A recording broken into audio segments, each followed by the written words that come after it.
शीर्षक: समय की गुफा। बहुत समय पहले एक छोटे से गांव में 12 साल का एक लड़का आरव रहता था। आरव को हमेशा यह जानने की जिज्ञासा रहती थी कि लोग बड़े क्यों होते हैं और समय कैसे बीतता है। एक दिन गांव के पास के जंगल में उसे एक बूढ़े संत ने एक रहस्यमय जगह के बारे में बताया। समय की गुफा। संत ने कहा था, समय की गुफा हर किसी को उनके जीवन के अलग अलग दौर दिखाती है, लेकिन याद रखना, जो भी गुफा में जाएगा उसे अपनी उम्र का 1 साल छोड़ना पड़ेगा।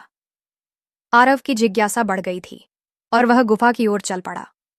गुफा का दरवाजा एक विशाल घड़ी जैसा दिख रहा था। जैसे ही उसने अंदर कदम रखा, एक आवाज गूंजी थी, तुम क्या देखना चाहते हो बच्चे? आरव ने जवाब दिया था, मैं यह समझना चाहता हूं कि समय कैसे काम करता है। गुफा ने उसे उसकी ही झलकियां दिखानी शुरू कर दी थीं।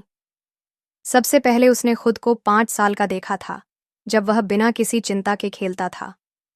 फिर उसने 20 साल का आरव देखा था, जो एक जिज्ञासु वैज्ञानिक बन चुका था। 40 साल की उम्र में उसने खुद को अपने बच्चों को समय की अहमियत सिखाते हुए देखा था। और आखिर में उसने 80 साल का खुद को देखा था, जो एक पेड़ के नीचे बैठा था और बच्चों को कहानियां सुना रहा था। हर झलक के साथ आरव को समझ में आने लगा था कि समय केवल उम्र बढ़ाने के लिए नहीं है, बल्कि हर पल को जीने और सीखने के लिए है। जब उसने